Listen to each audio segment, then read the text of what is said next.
Oh, and we're live from lovely downtown Burbank, California. No, it's more like Oshawa, Ontario. Oh, where the homeless go to die. It's taking it a while for me to pick this up. That's weird. I'm on there. Are you? Yeah. I'm not picking up.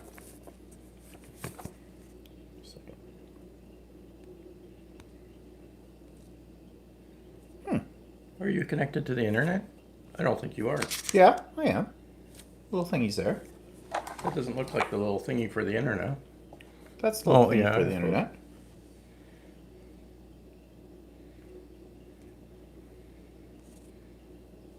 Well, why am I not picking up? It's very weird. No, that's not you. No.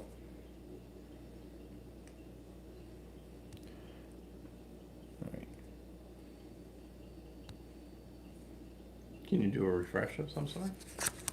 It's like something's not turned on. I don't know. That's weird. See if your internet's working. You're on bland, is it? I'll try blind too.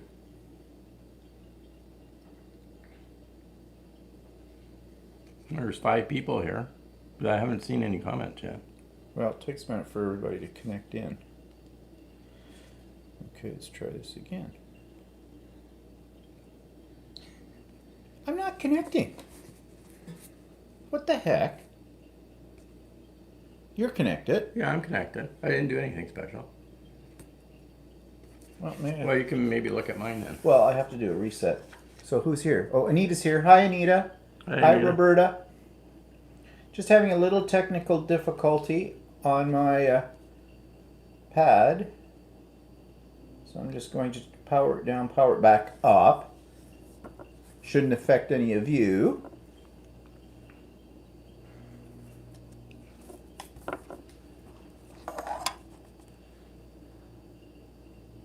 Maybe it's broken. I was using it this afternoon. It's fine. You broke it. I did not You break looked it. at it. Oh, good. I can get a new one. Oh, yeah, right. That's not how you get a new one. How do you get a new one? Buy one. Yep. That's how I get a new one.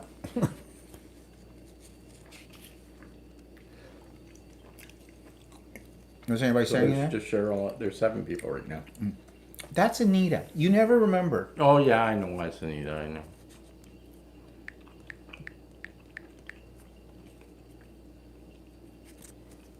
Okay, give me my right orientation here. Thank you.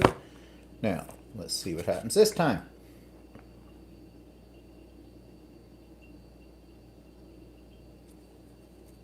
Anita says she's been enjoying the weekend outside. Oh, is the weather nice there, Anita? It's nice here, but it's nice, but fallish. it's chilly. What the heck is that? Your current life.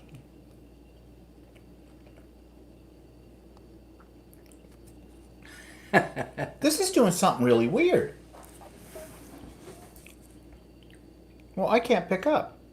I have no idea why. Here, give it to me.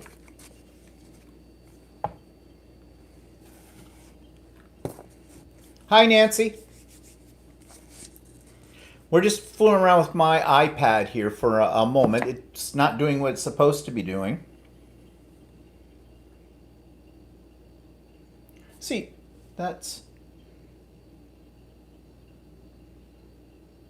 Well, there it is. But why is that other thing coming up? That's weird. That's not... Did they do some kind of upgrade and Maybe. change things? I wish they'd stop doing that. Oh, Anita says, yes, it got down to the 40s last night. Sunny and a little breezy. Bonnie's here. Hi, Bonnie. Okay, so I guess we've got our technical difficulty on our end figured out right now. So let's see. What do we want to talk about? My mother. Yeah. Nothing really new to say about Actually, her. What? There isn't really that much news other than that she thinks you're losing it. Oh, yeah, yeah. So, yeah.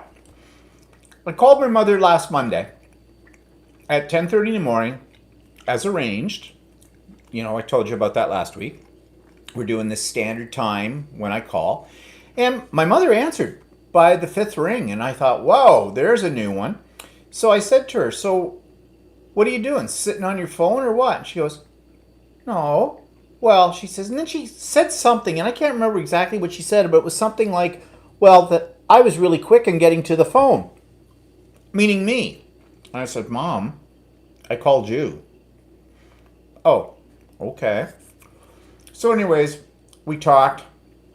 Everything was fine and whatnot. Well, I tried to get her again later in the week on Friday, I think. Friday morning.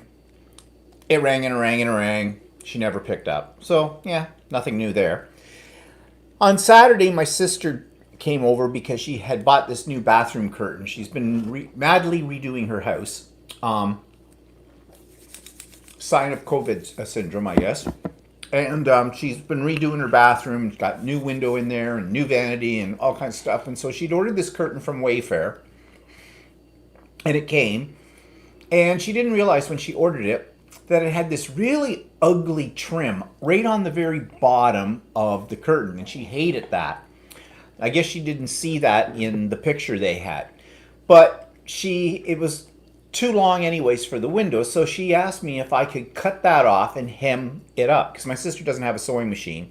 Well, she did have a sewing machine. Then we got it, because she hasn't used it in over 30 years. And then we had it for quite a while.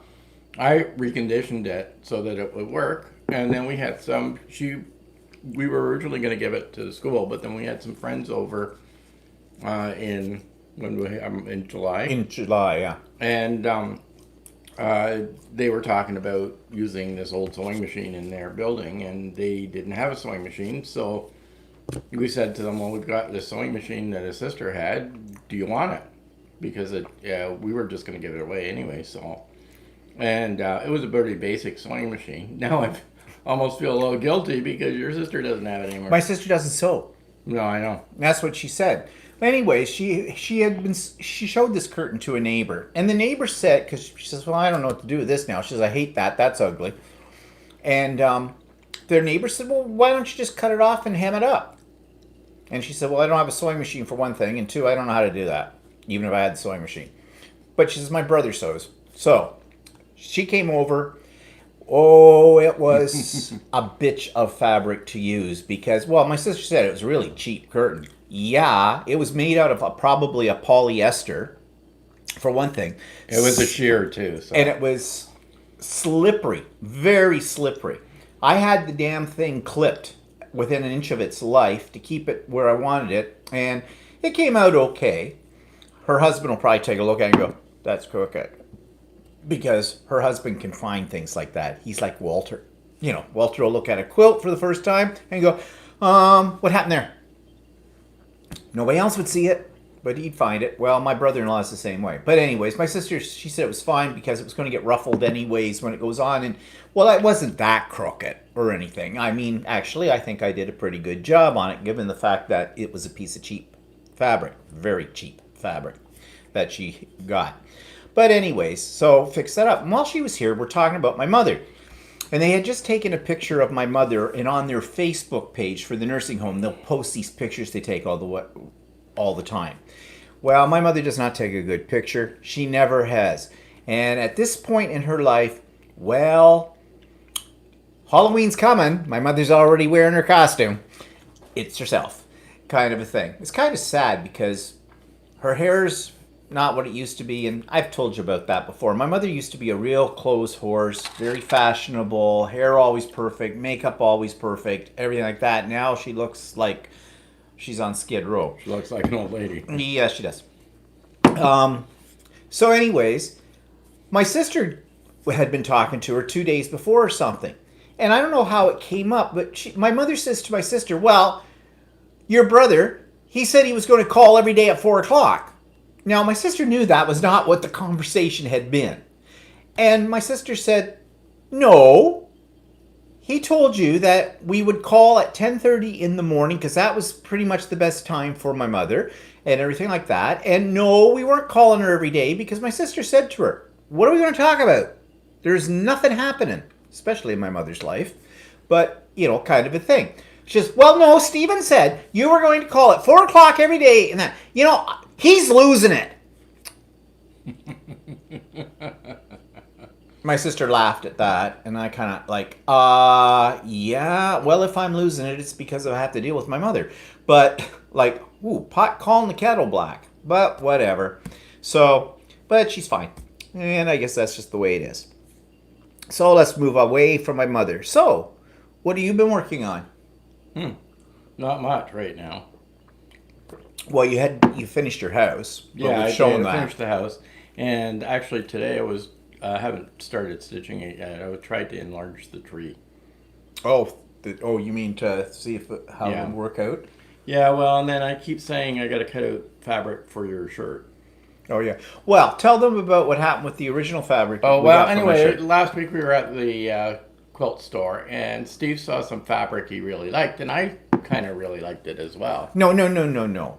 Back it up. What? Back up the horse. You had it in your hand, and you said, what do you think of this? And I said, yeah, I really like that. Which means that he'd already made a decision that he liked it, and he just pays lip service to me on things like this. No, you didn't. That's not how it worked. I did not find it. You pointed it out, and you said, I really like this fabric. You did. Oh. Well, you're losing it. Well, screw you. So I said, okay, it's not, I kind of liked it, and I said, okay, give me some of that fabric. So before I use it, I always wash it out and iron it.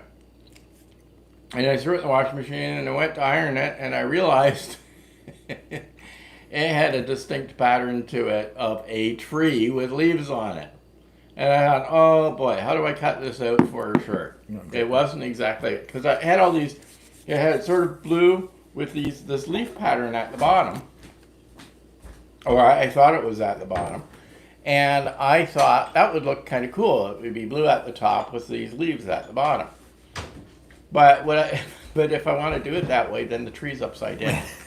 so then now I'm thinking, can I cut it sort of in between? Because there's this tree pattern, and it's a big black what do you call it, trunk on it. So there's this big black stripe down the middle of it, which I'll get the fabric. Yeah, we'll get it and show it. And meanwhile, Dana's here. Hi, Dana. You're losing it too, are you, dear? Well, maybe we'll start a club.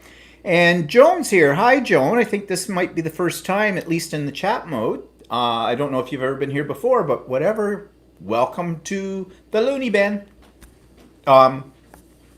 So, did you find it? Yeah, I did. I just gotta unfold it. I really like the colors in this one. Yeah, I do too, but we didn't realize it was a tree. So where am I? Actually, that would make a good, that attic window thing I'm talking about. See that. But, So you see there, here's the tree and the whole bit. So, when you start to cut it up for a shirt, you'd have to try and, it would just make it too difficult to try and get it to go in whatever way. I don't really want the trunk in it because it's this big, it'll be this big stripe going down the middle. Yeah. So where's the piece that we got instead? We got some other stuff instead, which I kind of like the same colors. Yeah. And, yes, Joan, well, I'm really glad that you're able to catch us today alive. And Bonnie says, oh my God, love it. That is so awesome. Yeah, that was really nice fabric, but we didn't realize that it was a tree. We thought it was just leaves and stuff around it, and that would have made it easier. So we found this instead. Yeah, it sort of goes with that tree. And it's sort of got the same colors in it. So I kind of think it's kind of cool. So, yeah, so it'll look pretty nice too. Anita says, oh yeah, pretty fabric, but maybe hard to match on a shirt. Yeah, the tree one. And hi, Ruth. Hello, I just got home from work. I work in a nursing home, and they're all losing it today. And they are all losing it today. She's question. Yeah. Well, if you're working in a nursing home, most of them have already lost it. Have already lost it. Oh, yeah. Joan says, wow, gorgeous. Mike says, oh, yes, love it too. Yeah, now it's going to be a short sleeve shirt, of course. I mean, I wouldn't want one like that. Well, I don't know. I'm relatively Well, conservative I don't in care my if you clothes, want but a long sleeve shirt. no, make it in the short sleeve. I think that's more appropriate to a short sleeve kind of shirt. Might as well make stuff for next summer. Yeah, might as well. Yeah, speaking of, okay, so I refuse to put on long pants yet. Tomorrow is the first day of fall officially, and I'm trying to wear my shorts as long as I can, but of course I'm doing that for a reason. Yeah, I've put on the COVID weight, and I'm not really sure if my pants, which are all jeans to start with, pretty much, are going to fit. So I decided to go through my closet and weed out all my pants. And, anything that didn't fit, I was getting rid of, I was donating it to the Value Village kind of a thing. So I'm trying all these on. I was surprised that I had dressier pants in the closet that I actually could get into, which must have been one of my other fat stages or whatever, and I saved those. But I got rid of 19 pairs of pants in there. But I've still got jeans. What? Oh, yeah, go ahead. I've still got jeans so I can get into right now, but I can't put on any more weight, he says, as he's eating all of this and drinking beer. I'm going to have to go out and buy some new things. Whatever. So Ruth Ruth's says, asking what the name of the fabric is. Oh. Which fabric? The one with the tree or the one without the tree? we'll see. Well, look at both of them. Uh, I'm not sure what it is. And Joan says, we've had frost and I'm already layering. They had a frost warning north of us the other day, but we haven't had any down here. I haven't been outside today. I don't even know what the temperature is. Alexa, what's the temperature? Right now, it's 15 degrees Celsius. It's 15. Expect a low of 7 degrees. It's 15 degrees Celsius right now, which isn't bad. And it's supposedly going down to 7 degrees Celsius tonight, which is a little bit cooler. So what's the fabric? okay, the fabric with the tree on it, the leaves, is called Free Spirit Fabrics. It's Free Spirit Fabrics is the name of the manufacturer. The pattern is called Light in the Forest by Sue Penn Designs. And it has a number on it of PWSP012 Forest. And the one without the tree on it is again Free Spirit Fabrics, and it is also a design by in the group called Light in the Forest by Sue Penn Designs. So it's the same line. Yeah, it's the same line, and its number is PWSP 013. 013 Firefly. Yeah. So it must be all part of the same design Yeah. lot or whatever they call it.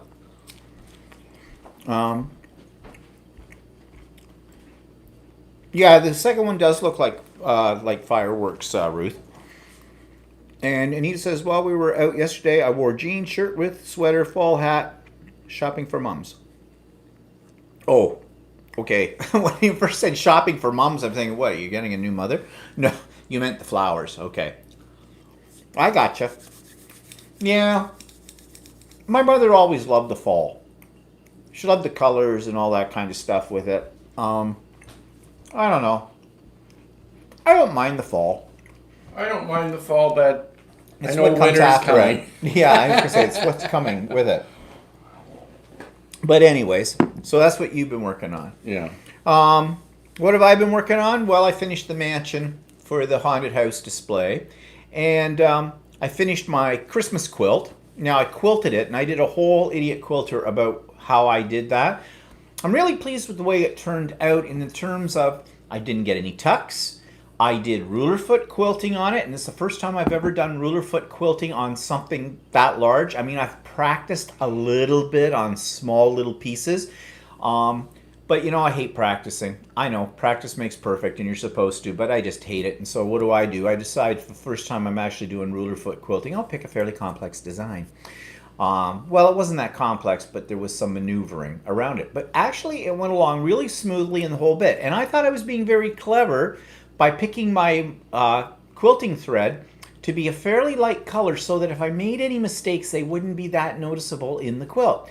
Yeah, I really didn't make that many mistakes, and you can't even notice the quilting because it's way too light. with it. It figures. But it's done, and I'm happy that it's done. And I'll be showing that tomorrow on my vlog. Yeah, if you had picked a different color as red, then you would have made all I would have made all kinds of mistakes that would have turned out, yeah. But one thing that really helped this time was the new setup that I'm using for quilting my quilts. I'm not using my bungee cords like I was before. Now it's just spread out on a whole bunch of collapsible tables. It gives me a big area, keeps the quilt flat, it takes the weight off it. And yeah, it takes a while to set up the room for it because I have to basically put all these tables up in the rec room. And I've done an Idiot Quilter episode showing that setup, and I think it was on my vlog too. I did a little video, I put it on my vlog last week. So if you're that interested, you can check that out if you haven't seen it already. Joan says, the Christmas quilt turned out great. I love it. Thanks, Joan. I'm really happy with it too. So anyways, and then I've been working on a variety of things. I'm working on something that's called a Dresden design Christmas table runner. And there's nothing really to show you on that yet because it's going to take a while to get it done. But it's a combination of machine embroidery and in the hoop applique. And I'm also still working on my Christmas wall hanging, which is all quilting. And it's sort of like that Halloween one that I did. And it takes a long time, and I'm not even halfway through the number of tiles it's got. It has even more pieces to it than the Halloween one did. So hopefully I'll have it done by this Christmas. And I'm doing some freestanding lace Christmas ornaments. This is one. I just finished it. And they're freestanding lace because you can see all the open holes. There is some fabric in this. This one, in the center, there's a piece of fabric and it's a bit of applique, but then it's all embroidered on top of that and around the edges. And you do it on water-soluble stabilizer, and that is basically glue. When it hits the water, it dissolves. And depending on how much of it you wash out of what you've embroidered, if there's a lot left in it, it'll make it really stiff. If you want it really soft, you just rinse out more of it. I like them nice and stiff for this kind of thing. And yeah, and these, my idea is I'm going to make a bunch of these. I have different designs. And I have some that are angels as well that are from last year that I made then, and I'll make some more of those this year. And I'm going to put them together. And going to, I just had a thought how I could do this. I'm going to give them to the ladies at the Ultimate Sewing store that we go to around Christmas time as a little gift. But I just thought of something. This would make a nice front on a card. So I can make it so this can be detached from the card, but they get a Christmas card with this on it and an angel thing too. And that would be a nice way to present it, I think. Just thought of that now. Note to self. Okay, somebody asked, Ruth said, was it difficult to make? What? The snowflake. This? No, they're not difficult at all because the sewing machine does it all for you. Because It's an embroidery machine. It's an embroidery machine. My sewing machine is a combination embroidery and sewing machine. And no, it's not difficult to do it. But you it is obviously need the pattern. So. But yeah, you need the program that does this. But it's time consuming. This takes about 50 minutes to make one. So yeah.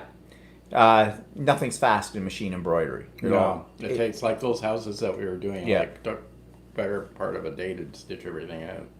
If not, I did it over several days. Yeah.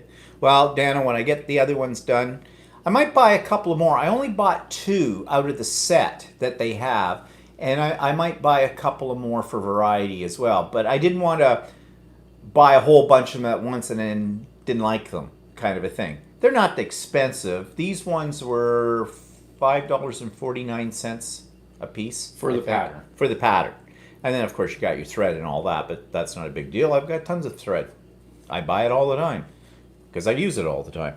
So anyways, that's what I've been working on. And, okay, so got a new toy. If you saw my latest Idiot Quilter, you'll know about this. I'm going to talk about it a little bit more tomorrow on my vlog. But it's called, now I thought it was called a gimbal. Gimbowl. That's how it's spelled. But Walter said it's probably, what was it? A gimb, Gimb, separated word, owl, OWL. And why did you think it was said that way? Because it looks like the head of an owl. And it spins around 360 degrees, just like an owl's head. Well, they don't quite go 360, No, but they can go right around backwards. But anyway, so either way you spell it. So what does it do? You put your cell phone in it, it matches up to your face, and when you move, it moves. It'll follow you around, and you can make follows your face around. Yeah, and you can make it also follow an object as well if you want. It's not as, it wasn't expensive. It was, I saw it on Facebook, I read the reviews, a lot of people seem to like it. It was, they had a special on, it was regularly $79.99. They had an introductory price on this because it just came out of $39.99 Canadian. It takes batteries, right? It takes batteries, takes 3 AAA batteries, and it hooks, you download the app for it, and the app hooks it into your Bluetooth on your phone. And it has some special effects, like you can make it look like it's snowing on you, or rose petals are falling on you, that kind of thing. And there's a couple of other little tricky little things you can do with it too, gimmicky things as well. But it works pretty good, except I discovered a problem. And somebody pointed this out to me after I'd done the Idiot Quilter one, because I hadn't seen my whole Idiot Quilter one yet. When we make these kind of videos, or when I do the vlog in Idiot Quilter more so, this one's live, and it goes automatically to YouTube, so there's no editing in this. Actually, most of my videos don't have any editing in them because I don't like editing. But I upload it without viewing it, the Idiot Quilter one, and somebody wrote a note and said, your video's backwards.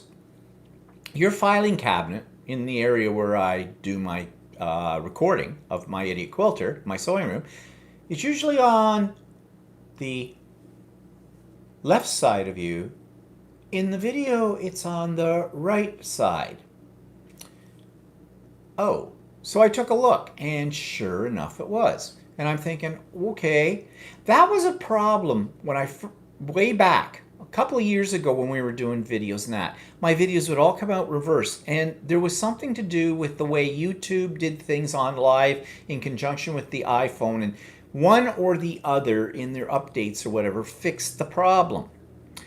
But I don't know what's going on here, so I did an experiment, and it's the gimbal. For some reason, it flips the picture around, but I found a workaround for that, so I can correct that when I post them up. But so, not that it really causes you any grief, except if you hold up something that has writing on it, it's going to be backwards. But I know how to work around it now, so I don't have to worry about it.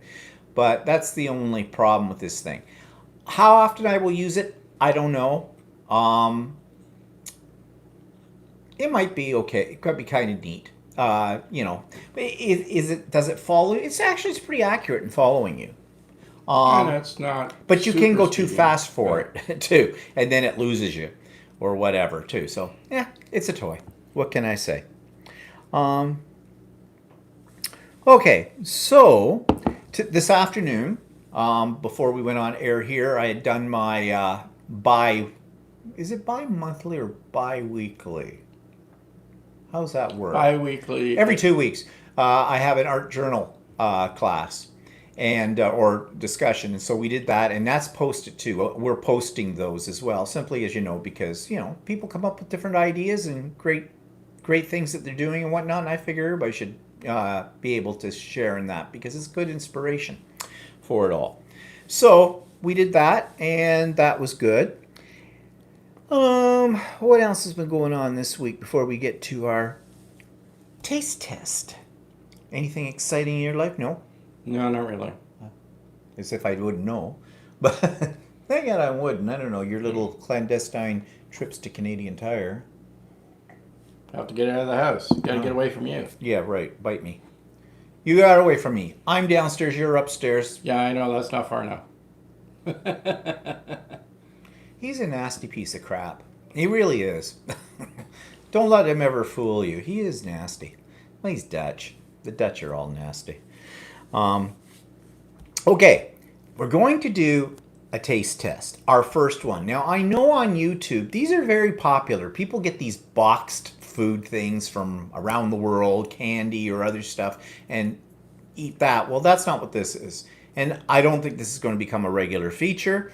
But I've been thinking about, well, actually, what started the idea was we were watching a British YouTube channel called Atomic Shrimp, and he does something called, he does a lot of different types of videos, but he does one series called Food in a Can, or something that you wouldn't expect. Well, he had a can of macaroni and cheese by Heinz. And so he was getting out and he was comparing it to another brand they have in the UK that comes in the can. Now, we used to be able to get macaroni in a can. It was slimy, mushy, not good. I don't know if it's still available. Actually, I haven't looked for it, but No. that's because I've never liked it. No. So. But anyways, he was doing a comparison with it, and it was a Heinz product. And everybody knows what Heinz is because it's on, all over the world. Heinz, 57, Heinz ketchup, all that kind of stuff.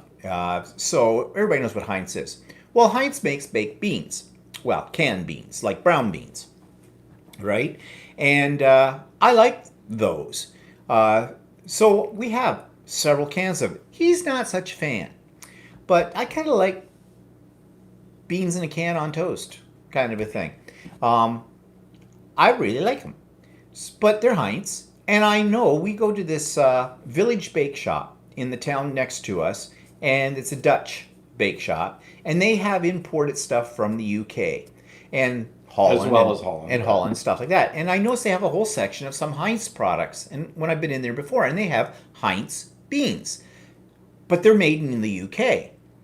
And I've often wondered, okay, what makes them different? Because people claim there is a difference.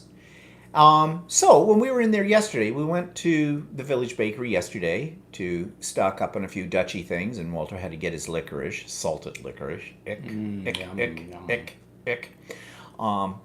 Anyways, so I picked up a can, and we're going to see if we can, if there's a difference, if one is better than the other. We've been looking at the ingredients. So these are the ones that are the Canadian ones. These are canned in Toronto, according to the label. They are Heinz Beans Original in tomato sauce, okay? And it says that the ingredients in this are water, white beans, tomato puree, sugar, salt, calcium chloride, spice, mustard, onion powder, garlic powder, contains mustard, may contain soy. Okay, so those are the Canadian ones. The British ones, almost looks very similar in the can, say these are in a rich tomato sauce. These are just in tomato sauce. These are in a rich tomato sauce. And its ingredients, and these come from the UK, as I said, beans, 51%, tomatoes, 34%, water, sugar, spirit vinegar, modified corn flour, salt, spice extracts, and herb extracts. So, now this one's sort of listed the spices. This one just says there's extracts of spices, so I don't know if they're the same ones or not. So, I've dumped them into two dishes, and I've already nuked them. Yep, they're still warm. And I know what's in which, but I'm not going to tell you. You see which one you like better, or you don't like them, period. But I'm not that fond of them. I'll eat them, but I'm not. I won't go out of my way to eat them, so. My mother never bought the ones in the can. She said they were too sweet, so. well, I'm going to share with everybody a recipe for cheater baked beans after we test these. I love baked beans. I like the canned beans too. I can kind of guess which one's which. Just screw off. You're no fun.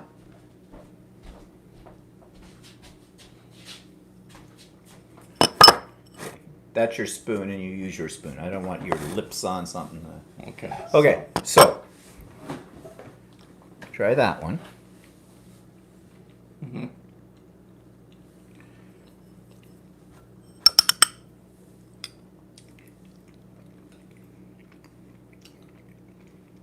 Oh, these are delicious. I could just eat them. The two taste a little different. They're not as flavorful as those ones. They're more tomatoey.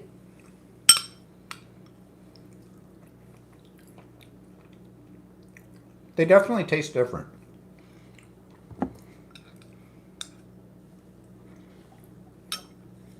These ones are sweeter. Which ones? These ones.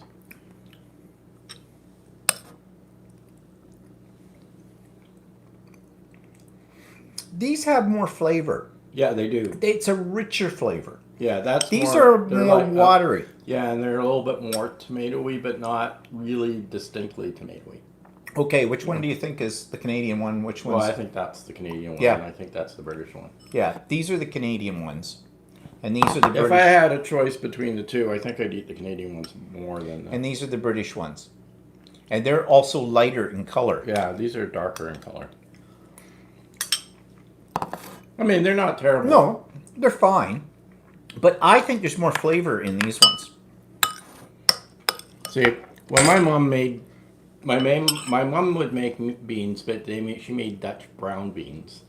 And there was never any sugar in them. That's the stuff that comes in the jar. We should have got some of those Yeah, yesterday. yeah. I like those. Well, I've got some dried ones I can make sometimes. So basically, I like the Canadian version better. But there's nothing wrong with the UK version of it. But I'm not going to go out of my way to get the UK version over No, the Canadian I one. wouldn't. Plus, price-wise, That's well, right. of course, they're imported. These were $1.65 for a can. For this. And the beans are Canadian beans. You can often get them for $1 a can. When they're on sale. When I they're don't on know what sale. the regular price I'm not is. sure what the regular price is. It's not that big a difference between the two. But let's try these again. Beans and beer. Beans and beer. Uh-oh. She says, uh-oh. Oh. Yeah, beans have a tendency to have a negative effect. They don't affect me. So the verdict is on that taste test. I'm not going to go out of my way to buy the UK ones because really, it's not... Personally, I don't think they taste better. No. I don't think they taste different. bad. They taste a little different. Now, I could see if you're used to the UK one that you might... I mean, if you grow up in the UK and you're used to eating the UK one, you might like them better. Yeah. But here's my recipe for making cheater baked beans. Okay? Actually, it's my mother's recipe, and I don't know where she got it. Probably from the United Church Cookbook, 1957. Something like that. Everything came from that that cookbook. Actually, I keep calling it the United Church Cookbook, and I have that cookbook now. It's not. It's Presbyterian Church, actually. I always thought it was the United Church. Anyways, this is what you do. You take a can, depending on how many baked beans you want, like if you're making it for like 4 people, 5 people, 1,000 people. So you get 1 or 2 cans or whatever you need quantity-wise of the beans and tomato sauce. Actually, you can use the beans in the bacon or with the pork or whatever. Any of them, doesn't matter. Baked beans in a can. Take those, put them in a big oven-proof bowl. Mix in brown sugar. Just freehand it, whatever you think. Half a cup. To taste or whatever. If you like them a little sweeter, more sugar. If you don't like them that sweet, less sugar. But brown sugar, not white sugar. It has to be brown sugar. Mustard, not dry mustard, just the kind of like French's mustard, or I like to use Dijon. Some ketchup, a little pepper, a little salt if you wish. I add a little bit of garlic to it, like garlic powder and onion powder. Mix that all up together, put it in your oven, bake it for about 25 minutes at, at 400, something like that. And when you take them out, they taste exactly like baked beans that someone soaked the beans and did everything else too. The secret in that is the brown sugar. The brown sugar makes the beans a little thicker. And if your beans are a little on the runny side and you like them a little thicker, in the last 15 minutes or so of cooking them in the oven, take the lid off and let it evaporate a bit. And you know how sometimes baked beans have a bit of a crust on them. If you like that, then that's how you get the crust on them. Your people will come, they will not know the difference. They're cheater and they're fast. So there's the tip of the day. Anita says bacon would be good in that recipe. Yeah, you can do anything to it you want. In Yeah. Texas, we put strips of bacon on top. Yep. Grandma Brown's canned baked beans are popular, at least here in New York. They get doctored up all the time. Yeah. Well, when I make them out of the can now, I usually doctor them as well because I like baked beans. But those are fine. And of course, baked beans are always good with a hot dog chopped up in them.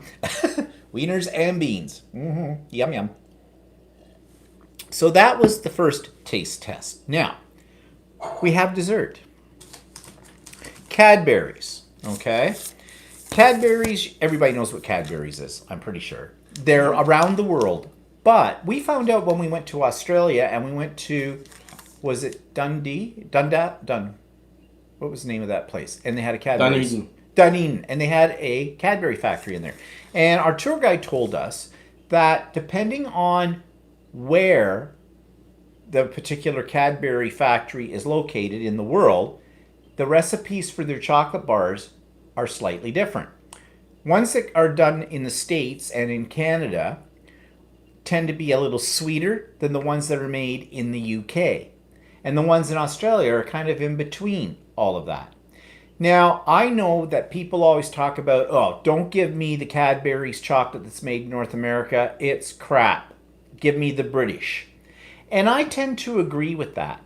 And we can get the British Cadbury's here. Now, you can get them. You can get it in Walmart. It's imported. You have to go in their imported section. Yeah, in the imported section. And I actually got the one I'm going to try today. It came from the Village Bake Shop that I mentioned before, where we got the beans. But I got a dairy milk. This is the British one. And this is the Canadian one. Now, the only reason they're different sizes is because I bought them in different places. I bought this at a drugstore when I was in there getting the mail. Kind of a thing. So, we're going to try this and see. One has to cleanse the palate first. You should be careful when you put stuff in front of the microphone. No. Fine, you should be careful you don't fall off your chair. Of course, I'm a little chocolate bar challenged when it comes to opening these. These are supposed to be those ones that you can... Here, you open that one. I don't know why you have such a hard time with them. Because I'm a gift. What do you want? Oh, this side. There's actually instructions. I still can't get it. Did you get it open? Yeah, I can do it. Why did you open it that way? It's gonna get all over everything. Everything. What the hell? See, I go, ha! So it's not just me.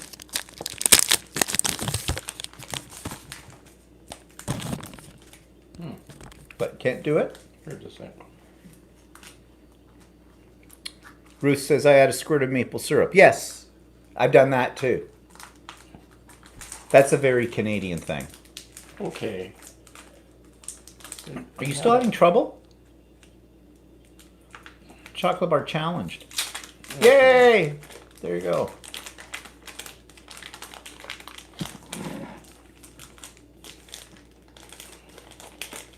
See if the color is different. Okay, compare color. All right. Okay, that's the British one. That's the Canadian one. Actually, I noticed something really quick. The British one melts a little faster in your hand, which is often a sign of what? Of less waxy stuff in it? Less wax in it. Either my hand's really Or hot. Nuba or whatever. Okay, so that's the British one. They look slightly different. Yeah, I think the Canadian one looks slightly darker. Yeah. Okay, Canadian one. Those are Canadian one.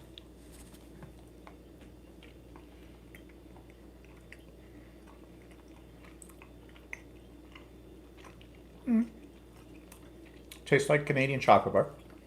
Yeah. Cleanse the palate. Cleansing the palate with beer, yeah, that. Okay, so this is the British one is definitely softer. Yeah.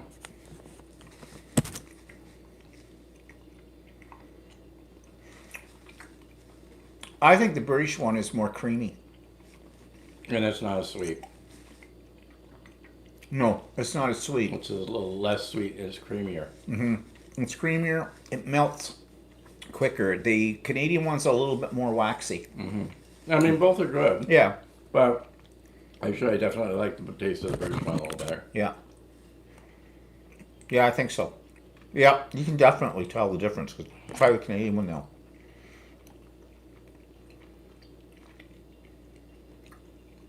Yeah, sweeter. It's not as creamy. No. I mean, they're both good. They're not terrible, but But I would say if you have a choice to get the imported over I the mean, domestic, we usually buy the imported because we always thought they tasted better, but now we know for sure but they do. we haven't really. This is kind of the first time we've actually compared them side Yeah. to side, but Yep, I prefer the British one, although I'll eat either one. Obviously. I mean they're both good. Yeah. But the British one is slightly less sweet and creamier. Yeah. So there you go. Our first and possibly only taste test ever. Maybe we should do more sometime. Maybe we should.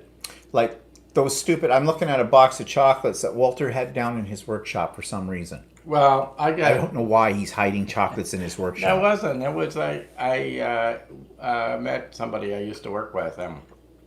She gave me a box of chocolates that, actually, those are Christmas chocolates.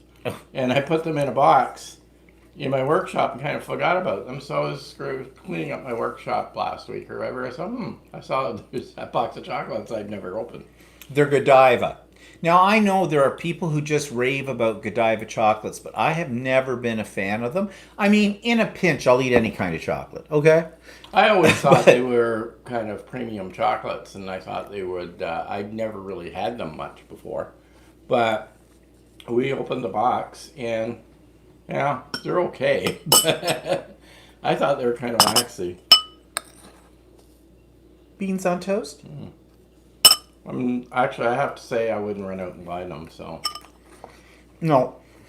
But anyways, we do have a couple of other things that are Dutchy. Grab the cookies. oh Sure. yeah, so these are These are authentic Dutch cookies. okay. These cookies. I never had them as a kid. My parents would never did buy them because they didn't really like them. But I was introduced to them. I had a friend at work that had that loves these, and he says, I said, well, I've never had them. So he introduced me to them, and they're Dutch, but they are what they call in Holland stroopwafels, and what that means is syrup waffles. There is a biscuit waffle on the outside, and inside there's a layer of syrup, which is more like a caramel, because it gets dried out. I'm laying stuff in front of the microphone. So it's sort of a biscuit on both sides. And in the center is a syrup, kind of sticky. Like it doesn't run out or anything. No, it's fairly solid. They are sweet. But not rot your teeth sweet. No. But they're really good. They're really good when you dunk them. You can't put them in the refrigerator or anything because the syrup goes solid. Oh, that's right. Remember that one of Curiosity Inc.? Yeah. Someone sent them some of these. And they put them in the freezer because they had no idea what they were or what you did with them. They weren't even sure if they were cookies or not. So when they froze, the syrup in the center froze, and they were like rock solid. Yeah. You could break a tooth on it. And I don't think they really liked them at all. So, Yeah, so my parents, I didn't, it was one of the Dutch things that I never had because my parents didn't really like them, so. well, I never had them because we weren't Dutch. So I didn't know about them until you talked about them. Well, I only got them introduced because Michael loves them. Michael's the guy you used to work with, he's Dutch. So Now, what about the other Dutch cookies, though? Oh, these ones. They're not strictly Dutch, though, because, well, yeah, I guess they are. These are. They're an almond cookie. These are fingers, and they're actually have an almond paste in the center of them. So I did grow up on those. My parents always had them. Yeah, Anita, those other cookies that we were just talking about, they'd be good with coffee. So Anita says, so what's for dinner tonight? You're looking at it. Pretty much. We were talking about ordering a pizza. We may not want. Yeah, I've eaten all this sweet stuff. Yeah. But I want a Hawaiian pizza. You don't like Hawaiian. I like Hawaiian pizza. Do other people like pineapple on their pizza? I know there's a big controversy over it. People say you can't I think it was invented in Canada, but It was. Which is kind of ironic because we don't grow pineapples in Canada. No. But anyways. Joan says, anything caramel or dolce de leche. I can never say that. Dolce de leche. Yeah. Dolce de leche. Can't resist. yeah, I like caramel and ice cream. Yeah, Nancy's a no pineapple person. I love pineapple on a pizza. But I know you either love it or you hate it. There's no in Nelson between. says pineapple's good, but not out on pizza. Sure, it's delicious. It's like dessert and first course all in one with it. I don't mind it on pizza. I don't really hate it. It's not something I will run out and order. Well, anyways, that's food now. So, what's newsworthy, we think? Well, they're starting the shutdowns. They're putting more restrictions on us again. They lightened them up. Now they're starting to come down with it, especially in Ontario, where we live. Because we had... We were having about 400. We were down to about 80 cases a day, and now We're up 400. around 400 now. So they're And putting... it's because of people having big parties. And young people who are going out and partying on the beaches and going to bars and things and aren't taking the proper precautions. And that was to be expected. I mean, I don't think anybody should be shocked by that. And when I say young people, they're saying that the majority of cases, like something like, is it in the 60-something% now? Yeah, 69%. It's 69%. It keeps going up. Your favorite number. Under 40 are being tested positive with it now. So they're trying to cut back on that. They've cut back now on how many people you can have in your house. You know, like in your gathering indoors to 10, and in a gathering outdoors is at 25. They haven't closed down anything else yet, but that's coming because schools, they were showing pictures on something the other night, the schoolyard in some elementary schools. The kids are out on recess. They're not wearing masks. They're all huddled together, as kids will be, because kids will be kids. That was not a COVID cough, by the way. That was a piece of cookie in my throat cough. So, I'm dying here. So yeah, we're going to have more of those coming. And we saw a really strange movie. Speaking about shutdowns and this whole situation, we watched this movie on Netflix called I'm Thinking of Ending Things. And It's really bizarre. It's a really strange movie, and if you can figure it out, let me know Well, if you watch I was it. reading a little bit about it. Oh, yeah. About it was basically the one guy's thoughts throughout the whole movie. Well, anyways, it's worth the watch, but just be prepared that it is extremely strange, and it's kind of slow moving at the first part of it, like the first half hour of it, actually, where you might think, why am I watching this? But hang in there. It gets more bizarre. If you like that kind of movie, then you'd love this. What do people say? Very weird. Anita says, I think the U.S. hit 200,000 deaths. I admit I've lost track this week. Yeah, and Mel says, number are going up here too in the last 10 days, 400 new cases. Actually, Anita, it depends on what you're looking at. There's a tracker online called Worldometer, and they track the current cases. But the what's the official one that they look at in, forget the name of it. I don't know. John Hopkins or John something like that.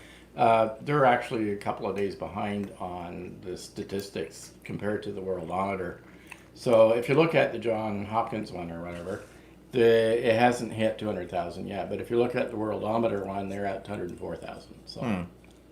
So anyway, either way, it's not good. And Jones says after the disaster that was New York, our numbers are below 1%. Finally, rough time around here for a while.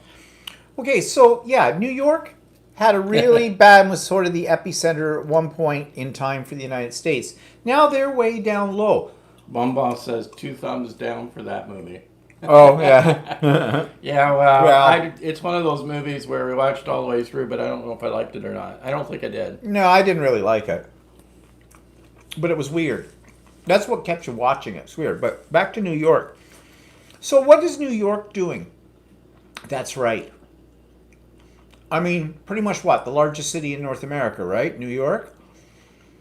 They had all those cases and everything. They were the epicenter. Now they're down at 1%. Well, they're 1%, but they're still okay, about 800 cases a day. Oh, okay. Well, it's a big city. It's a big city, yeah. I mean, Toronto's what? 3 million? That's New York State, I'm talking. Oh, is that New York State? Yeah. Not New York City? Oh, yeah, okay. I don't know what New York City's doing. Oh, I was, okay, yeah, right. I was thinking New York City, but, you know, it probably makes more sense that you probably meant New York State. Anyways, more shutdowns are coming, and that's making everybody a little pissed off, right? Or discouraged, because we've now been into this situation for 6 months. And I think a lot of people kind of said, okay, if we just get through the summer and things are going to get better, there'll be a vaccine in the fall and all this kind of stuff. And of course, the medical community, they shed a little bit of positive hope and then yank it right away from us. You know, say, well, they're having, you know, making progress on that kind of thing or for treatments and stuff like that. But then they turn around and say, yeah, well, it won't be widely available until late 2021 or early 2022. So how does that make you feel? A little discouraged, I would think. And when I say little, I mean a lot. So I got thinking about this and how things are going to change. We've already been through a shutdown, lockdown, whatever you want to call it. For the last 6 months, things got a little better in certain spots. Things lightened up, new rules. Now we're starting the other way again, which we kind of knew would probably happen. But there's a lot of people out there that are now throwing around the word conspiracy and hoax and fake news. We know who that is. And although we all, logically thinking, smart people, intelligent people, know this is not a conspiracy, this is not a hoax, this is a real thing and the whole bit.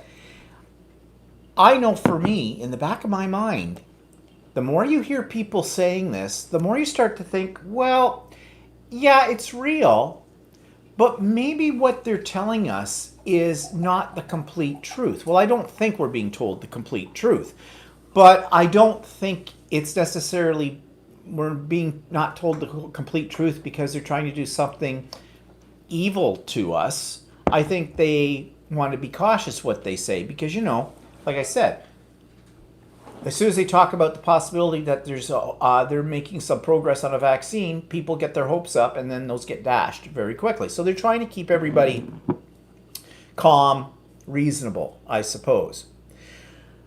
But I'm listening to other people. My hairdresser is one. She's really pissed off, and I get it, about the possibility of them shutting her back down again just after she was allowed to reopen under all the restrictions, and of course. And it is her livelihood, and she doesn't work for a large corporation. She doesn't have like benefit packages and plans that come through a corporation or that kind of stuff. She's kind of on her own. And if she's not working and she's not bringing in money, there's nobody else bringing it in for her. I get that. But it's when she started to talk about the conspiracy theories. Well, like she thought, you know, we're heading into flu season. You have to get a shot every year for flu anyways, and that doesn't mean you won't get the flu. And you can still get the flu, and we just live with it. And we know. Well, yeah, there's a difference between the flu that we're getting the shots for and this. The flu, although it's not a cure, it can be somewhat more controlled than what COVID seems to be. So, and then she's going on, well, she says to me, and this is where it went completely off the rails, and I just sort of shut up because I wasn't going to argue with her. But basically, in her mind, this is just the way for the 1%, the richest people in the world, to continue to chip away and eliminate the middle class. Why would they want to do that? I don't get that. Why would, let's just say, in our wildest imagination, that this is a conspiracy by the richest people in the world to get rid of the middle class. The middle class are the biggest consumers in society, the big demographic. Because the middle class are the ones that have enough disposable income to keep the economy going. Not the people who don't have a job, not the people who are working, a part-time job here and a part-time job there and everything. They're not the ones keeping the economy going. It's the middle class. And it's the middle class that brings the money into the economy, which the 1%ers, I hate using the word upper class, but the rich class or whatever, that's how they make their money. So wouldn't that be biting the hand that feeds you? If you eliminate the middle class, where would there be, as if they could? I mean, I don't even believe they could. But, okay, so that argument's kind of like, oh, really? We're grasping at straws. The other theories that some people say is, this disease is not a disease. It's just the way for governments to take control away from the people and put things through in the government that they want to do. Okay. Let's say that's true. Here in our own country, there have been things that have been put through and passed that in normal times would not be allowed to go through. None of those things have been disastrous to us in our society, in Canadian society. But nevertheless, they are things that they've been able to slip in a little bit. Whereas before, that might not have been able to get through as quickly. Okay, but I don't think there's a conspiracy because we're a democracy. Well, we're a social democratic system in Canada. It wouldn't make any sense because we do have elections. And if we don't like these people, we will vote them out. And the politicians are always only as good as their next election anyways. So none of that really makes a lot of sense to me. The other thing is people go on about, oh, it's just an excuse to, like the mask thing is how it gets started. First away, they're taking away our rights not to wear a mask. The next thing, they'll be taking our rights away for free speech and the ability to protest peacefully and all this kind of stuff. Well, we don't have free speech in Canada, so forget that one. I've talked about that before. That's a misnomer for people outside of the country and within our country, too, to think that we have this written somewhere, that we have this, like the Americans do, free speech. We don't. We pretty much get it, but we don't really have it written anywhere. So why would the government want to do that to us? Why would the government then want to shut down businesses? Again, going back to this whole idea that, the rich people here need those businesses to make money because the rich people own those businesses. So it behooves them not to have consumers. I mean, the restaurants are going out. I mean, if this... I think a lot of restaurants will go out. I think a lot of fitness clubs will go out too. Yeah. So. Now, one of the things that they might be... Okay, they tell us to wash our hands and to wear our masks. Are we absolutely positively certain that that is really protecting us? Now, logically, they're saying, they figure it's transmitted through, vapor from your mouth into somebody's nose, eyes, or mouth or something like that. So the mask does protect you if you've got it or you're asymptomatic from, the droplets spreading. Okay, that makes medical sense, right? But what about all these surfaces? You remember when this whole thing started? There were videos about people coming home from the grocery store, had been wearing gloves, bring their groceries in, and they wipe down everything with Lysol. They're disinfecting their groceries and their grocery bag. And the big run we had on, disinfectant wipes and things like that. They couldn't keep them on the shelves and all that stuff. And then you hear other reports saying, yeah, that doesn't kill it. That stuff just moves it around. And in fact, I watched one show that said if you're going to use one of those disinfectant sprays or something like that, like Lysol, you had to leave it on a hard surface for about 20 to 30 seconds before you wiped it off for it to have any effect at all on anything. And the wipes, you don't do that. You're just going wipe, wipe, wipe, right? So I don't know. Again, what would a government have to gain from telling us to do all of these things? Now, you said something about the whole idea of the masks and stuff the other day. What was it? The hospitals. I mean, they don't want to have the hospitals overloaded, right?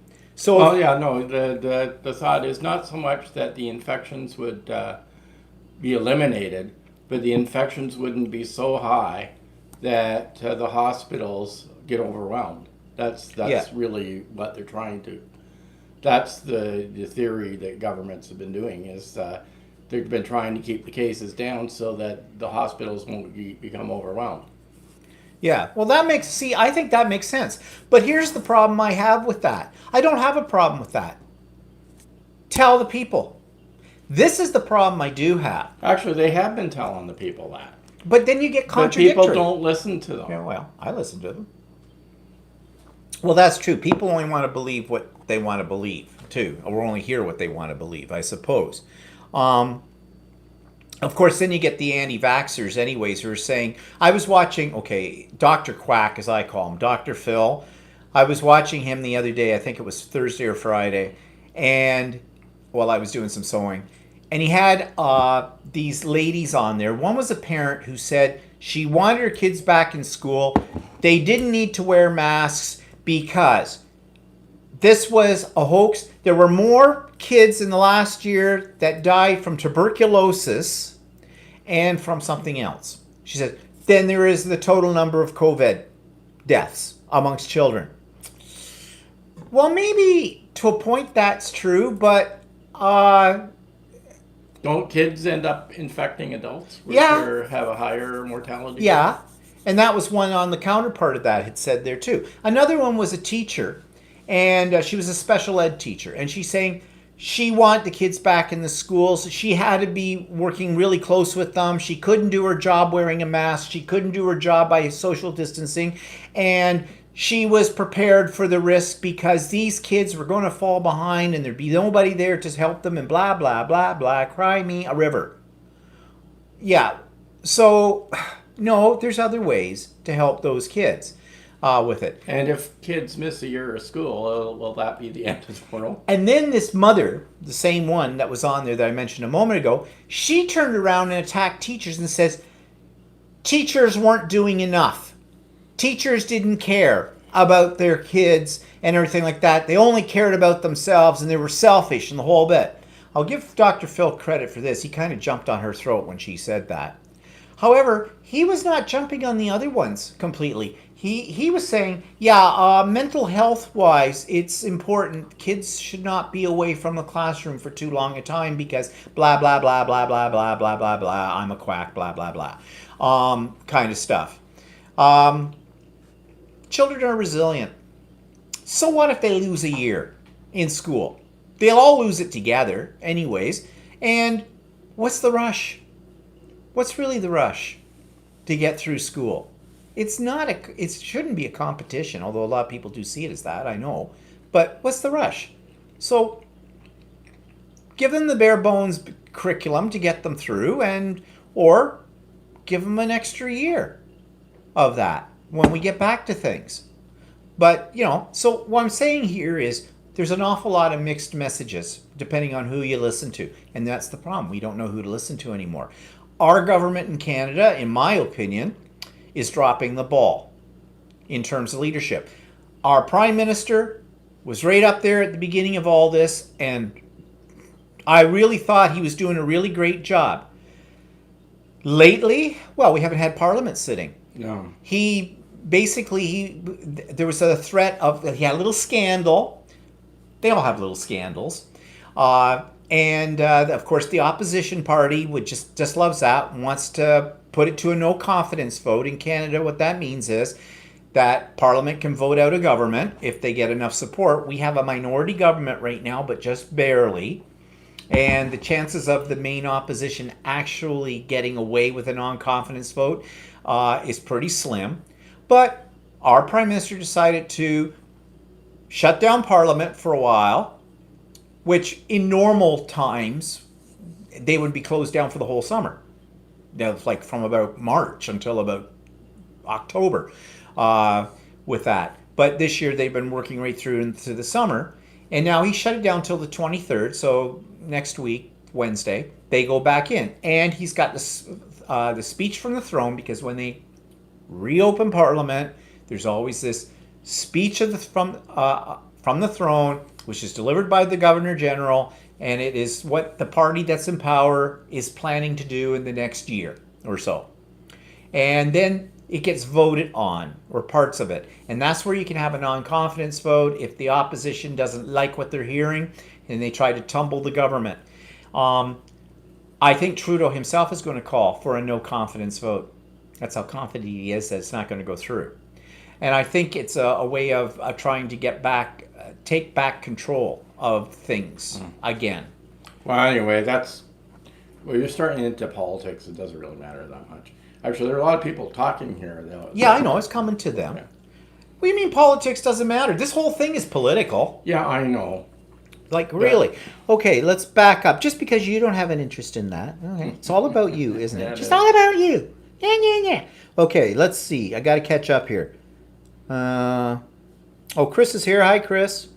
God. How much is here? Okay. Go to Bonbon's comment with 2 thumbs down. Okay. So then John says, we shut down completely. Streets were empty. No public trans. That's what they did in New York. Yeah. Mel says, I just watched second season of The Gift. It's really good. Yeah, we saw the first season, but we have to remember what happened in it so we can watch the second season. Anita says, our county cases are going up also, but the whole state is edging up here in Ohio. Keith and I traveled about 45 minutes from home on Saturday, but spent most of our time in the car outside walking. Mel says, hey, Walter, wrong glass. Don't you see my pint is over here? Yeah, I know. If I could sort of stick it through the we haven't gotten advanced enough in for virtual YouTube so that I could virtually give you a beer. Or be a holographic image in your home. That'll come. Not this week. Bonnie says, why not look to the Atlantic area instead of the USA? We're still doing well. That's because nobody lives out there. Yeah, quite frankly, though, Bonnie, that's it. Your total population of all the Atlantic provinces does not equal the population of Quebec or Ontario. So the more, it's just mathematics, right? The more people, the more cases you're going to have. So I guess you'd have to work it out from what? How do they do that? I'm not a statistician. How per... Yeah, they have per 100,000 cases or whatever. However they do that. And of course, any of the cities, and I'm using the term city in the Atlantic provinces, loosely, are not as densely built up and everybody sitting on top of everybody like they are in Montreal or in Toronto either. So, of course, when you have that kind of density of population, things are going to spread, right? Bonnie said, wouldn't be going to her. I would fire my hairdresser if she thought that. Yeah, but I've had it for years, and you know what it's like to try and get a new hairdresser. It takes time to train them. Joan says, tinfoil hat society, yeah. Some people have the weirdest ideas and conspiracy theories about COVID. Oh, yeah, there's tons of them out there. You know what I haven't seen yet? And maybe it's just because I'm not looking in the right places. Well, I'm not actually looking for it. I am surprised that I haven't heard anybody yet saying this is the end of days. Because, according to the book of Revelations, we've got pestilence, and there have been places in the world where they've had a lot of problem with insects and locusts and stuff like that. Floods and fires. Look at California and look at down in Florida Australia. area and Australia and all of that. The Antichrist, Trump, it's all there. I'm afraid to even go out into the countryside because I'm going to see 4 horsemen running by and that's it. It's the end of the world. Repent now. But I don't see any of that. I don't hear any of that. That seems to me a little weird. Well, maybe because we don't hang around with any Christians. Well, that could be. We hang around with the net jobs. Yeah, I don't know. Could be. Anita says the effects of COVID are much more systematic and debilitating the human body than normal flu. Yes, they are. And Joan says her sister is a nurse. This is is no hoax. Yeah. Yeah, that's the other thing.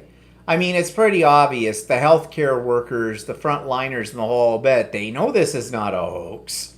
I know that in my mother's nursing home, they take it extremely seriously, as I've mentioned before. So, yeah. Yeah, we know people that are in the health industry, and they are taking it very seriously. And then Bonnie says she heard a doctor on the USA Inquiry the other day say he thinks masks are more protective than the vaccine might be. Yeah, I heard that too. That's disheartening. Yes, yeah. See, part of the problem too is that governments know, which probably they haven't really been telling people all that much, is that this is a new disease and they don't have many treatments for it, and they don't really know what the long-term effects are of people getting it and recovering from it. Yeah. So that's the other part, is why they're doing all of this, to try and keep people from getting it, because they don't know how many people. We're already hearing about people that are having long-term effects from recovering from it. So, and that is a big, in Canada, because our health system is publicly funded, is a big weight on our healthcare system for that. Well, they're just printing money now. Our government, federal government's been throwing around, for a government that's always claiming that they have a deficit and they're trying to balance the books. They have thrown so much money during the last 6 months. Yeah, I know. Everything. Like, where's this money coming from? I mean, there were people people that were out of work for periods of time were getting $500 a week. Yeah.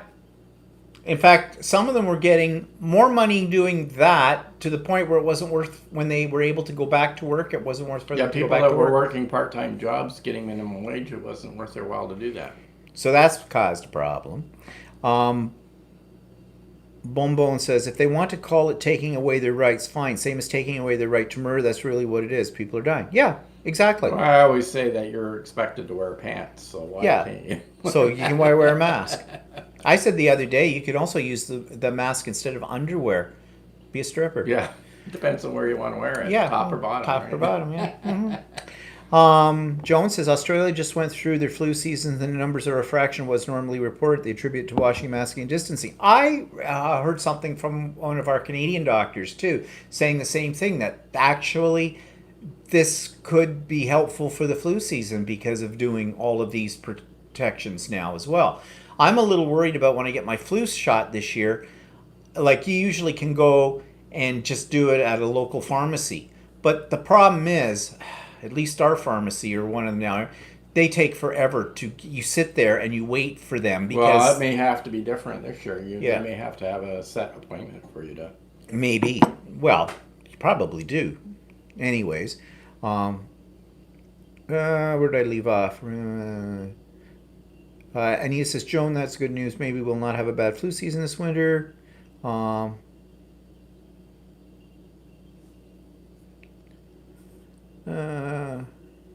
need it's awful to think that people go bankrupt because of COVID or any other health issue. I think U.S. health system is cruel to people who don't have a job, money, or insurance. Yeah, you're right, Mel.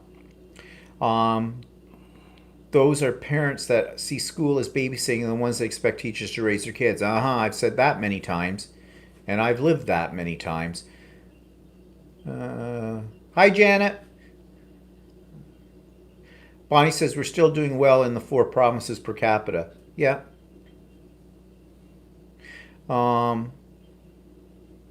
Joan says we have the Antichrist too.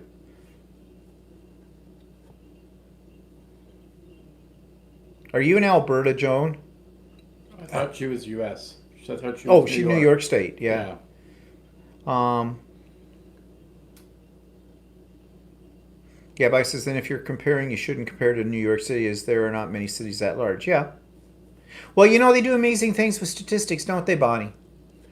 You can make numbers say whatever you want numbers to say. And that's one thing I've got about every day you get this report, this breakdown of cases, possible deaths from it, all this stuff, and they say recovered and the whole bit. And those numbers, do those numbers really mean anything at all? They're playing with statistics too. And again, that's where the conspiracy theorists come in. Oh, those numbers are all made up. It's fake. Those deaths, half of those deaths were not caused by COVID. They were, but they're just lumping them in. Yeah, I don't think they are, but that's what the conspiracy theories say.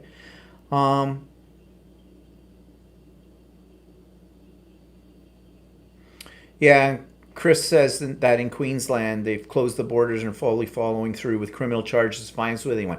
Yeah. Yeah, that's the other thing. They've come out with, they've reduced numbers in Ontario to people can't, if you're for a private party, you can't have more than 10 people indoors or more than 25 people outdoors. Then they're saying that there'll be up to fines for up to $100,000 for people that have a party that's larger than that. The problem is do they actually fine them? Like, well, who's I've doing heard it? so many other things. Like they were going. There was a wedding in Toronto a few weeks ago that ended up with 23 COVID cases because nobody was wearing masks and nobody was social distancing. But they didn't get charged. No. Right? So what incentive is there for people not to do that? Yeah, I think they should be naming names. Mm-hmm. That would make people sit up and take notice if their name was in the news for violating the rules. I'm just catching up here. Bonnie says, I personally think Dr. Phil and Dr. Oz are both gone by the wayside. Their value is past and they need to retire. They're both quacks. In my opinion, they're both quacks. But they're rich quacks. They've made a lot of money. They knew how to turn whatever they do into a fortune. Anita says, to be honest, between the virus and political issues and losing some of our fellow humans, I have had to just back off much news. I'm finding it helping me to focus on other things. Yeah, you know, actually, that's true. Because you get bombarded by this stuff every day and it wears you down. Because, well, is there anything such thing as good news? Not according to the news stations, there's not. If it bleeds, it leads. Hi, Nairi. Currently, I'm loving the music duo Dan and Shay and others, and I'm doing art and planning things to do this winter. Yep, gotta keep ourselves busy. Try to keep our minds off of this, but it's not easy. And Mel says, today they allowed traveling from Sweden and from Norway to Finland. Bad thing as COVID is still really bad in Sweden. Yeah, actually, our border with the U.S. is still closed. Yeah, and Trump tried to claim last week that it was the Canadians want the border to be, Yeah, the Canadians want the border to be open. The Canadians want the border to be open. Oh, no, we don't. Oh, no, we don't. I'm afraid I mean, the not. border is still open to what they call essential travel. Like, you know, goods and services being moved from one country to the other is allowed and stuff like that. It's just people aren't allowed to go visit either way. So. Well, we can travel from province to province, though, can't we? Yeah. How's that work? I'm not sure if people in the other provinces want people in No, I have a feeling someone out in Alberta sees an Ontario license plate. They probably will rip the car apart. So, yeah. And besides, why do we want to do that right now? Now, I know there's a guy who does Don's Family Vacations. He's from Ottawa. He just drove for a wedding for people he met on a cruise, supposedly they became friends with, and he's a cruise travel agent. He drove all the way to BC for this wedding and driving back. And the other thing is, what annoys me about him is he is a cancer survivor, right? And he has had several bouts with cancer, so he's in a high-risk group.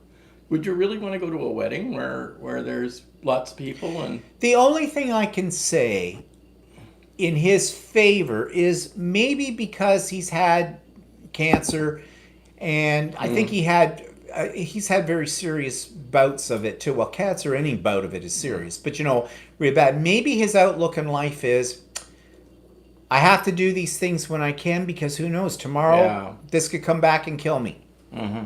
And I would get that to a point.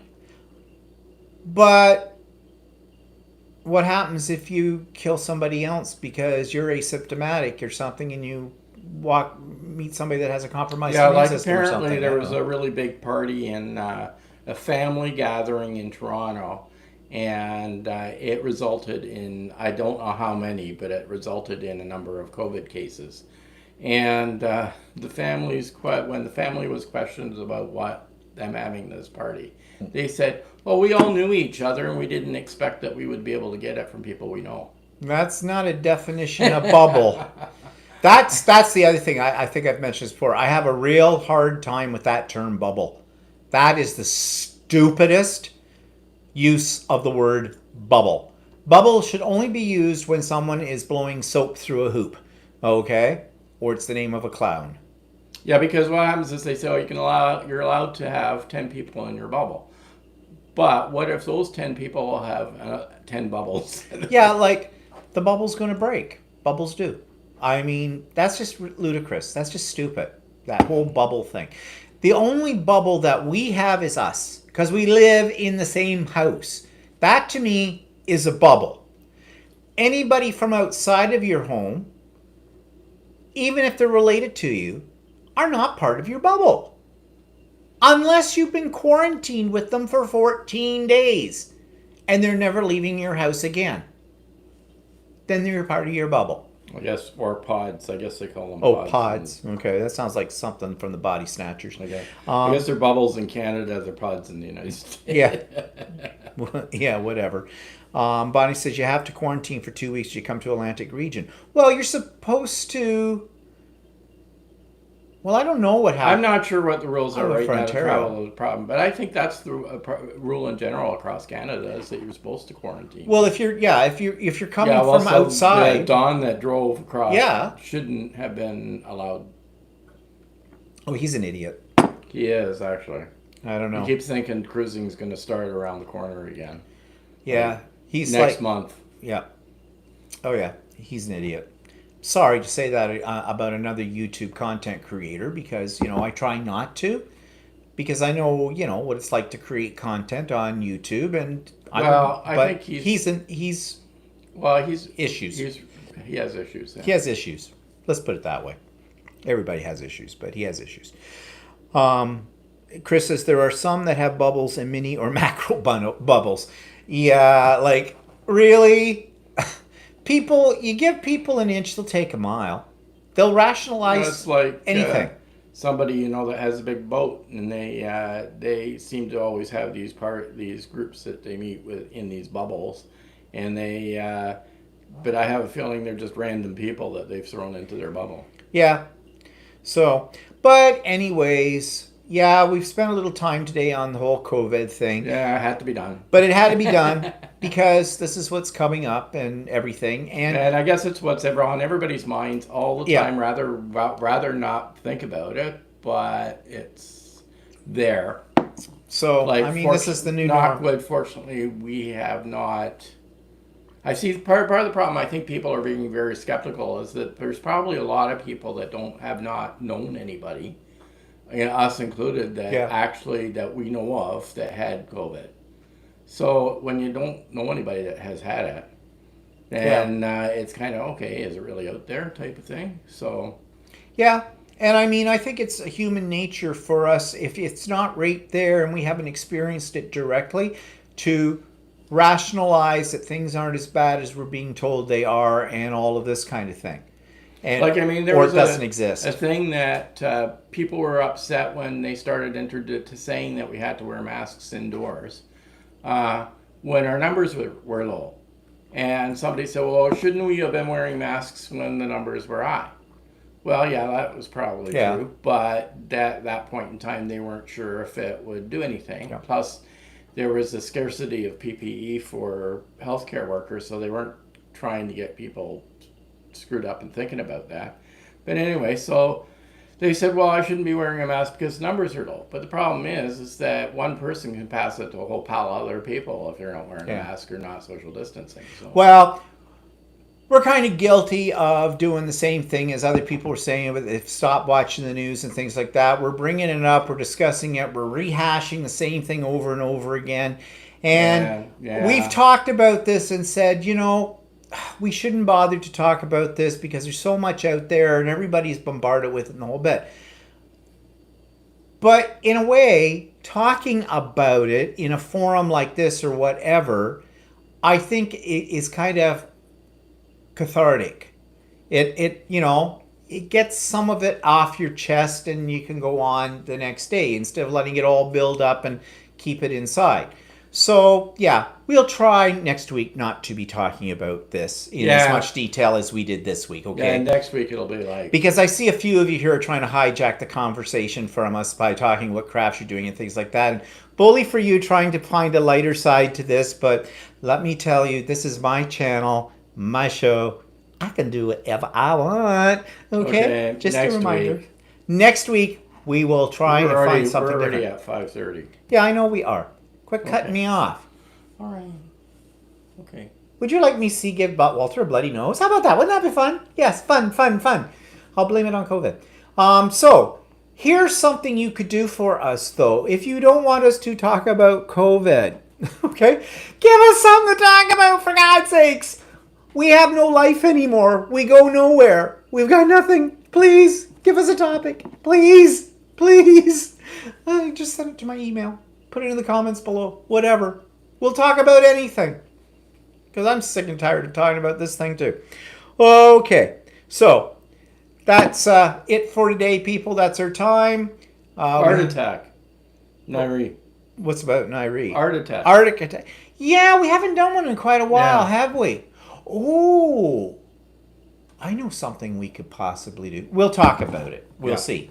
Not making any promises it'll be next week, but I'm thinking here. Yeah, we haven't done one of those in a while, so that could be fun. All right. So, everybody, have a good week. Stay home, stay healthy, stay whatever.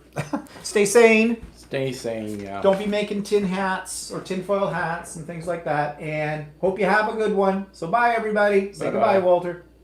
Goodbye.